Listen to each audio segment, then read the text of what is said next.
What's going on, everybody? Today I'm going to be speaking on Philip Anderson announcing his departure from the Republican Party.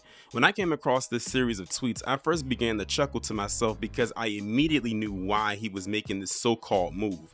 Second, I began to think about the so-called move from the conservatives that Rob Smith did briefly, and then proceeded to slither his way back into that same party after he was embarrassed himself while being over there. Philip Anderson posted this image right here that you see on your screen, stating that he was no longer a part of the Republican Party or Republican at all, and that he was now officially an independent, and how it was so good to be quote-unquote free.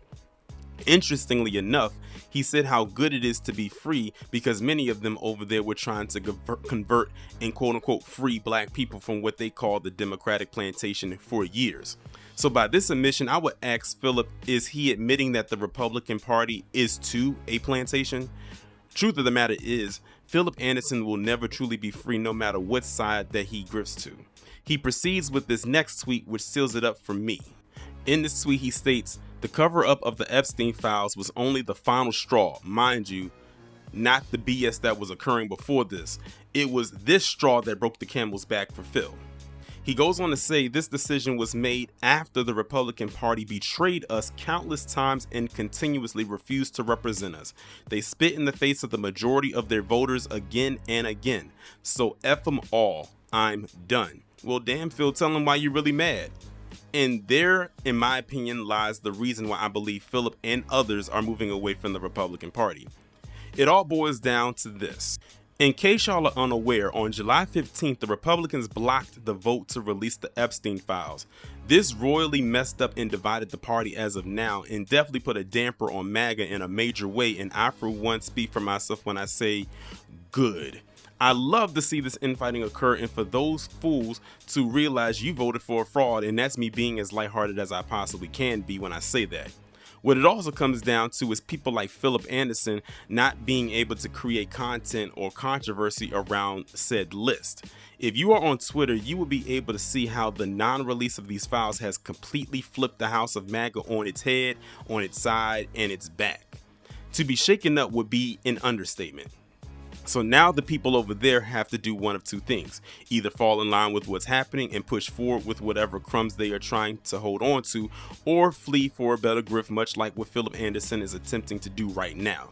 And speaking of falling in line, that leads me to the interaction Philip had with Kim Basic Classic. Kim stated in a response to Philip's post, "That just means you were never a Republican. Read some writings from Fred Douglass to put it into perspective." That led Philip to respond to her stating, "No, your comment just means that you have no idea who you are talking to.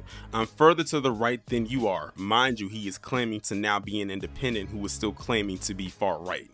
No need to explain all of the stuff I have done for the fight for Republicans for the past 7 years. Everyone who actually knows me knows. And even those who don't know you know. We saw and heard about what happened to Philip Anderson on January 6th, hence that image that you see right there in the thumbnail. And what's interesting is whenever I'm trying to find pictures of Philip Anderson, they always go back to those images of when his teeth were knocked out. That's the only ones that they seem to be able to bring up. If you want to see like a recent image of Philip Anderson, you almost have to come across a video that he has of himself acting a fool, most likely, on his Twitter page to see something recent of his. And we also, like I said, we goes back to the two teeth being knocked out. Hell, he even mentioned and bragged about it in his bio. As you can see, it says right here, co-host of the Golden Age TV show, J6 survivor, stopped the Portland riots, teeth knocked out, protesting censorship, won the fight to pardon all J6ers, and panicking. And hold on to that panicking part, because I thought that was very interesting as well. Which, by the way, you may want to alter. Honestly, he may want to alter this if he's now making this new move to being independent, because this bio does not align with his new views.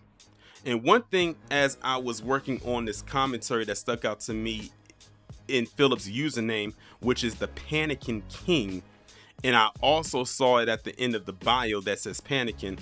I did my due diligence and looked up what that word meant, thinking that it was some kind of language or lineage, but it was neither. Panicking is loosely loosely means loser or weak people. It goes on to say that it's a play on the word panicking due to the tariffs Trump implemented months ago. It was coined by Trump on his app True Social and is a new party based on that very definition. So I'm sitting here saying to myself, Philip Anderson is more lost in the sauce than I initially thought. If there is indeed a sunken place, Philip Anderson definitely has a room there. In conclusion, people like Philip Anderson are only making this switch, and it may be short-lived, much like Rob Smith, because like Rob Smith, they are too realizing their grift is coming to an end, and much deserved end as well. I feel absolutely nothing for Philip Anderson or his ilk. It was a long time coming, in my opinion, and a short time going. Because we in the new black media always say that Buck Danson does not have a retirement plan, and Philip Anderson is learning now, or at least in the near future, of that fact. Y'all let me know what y'all think about this down in the comments, and I will talk to you in the next one.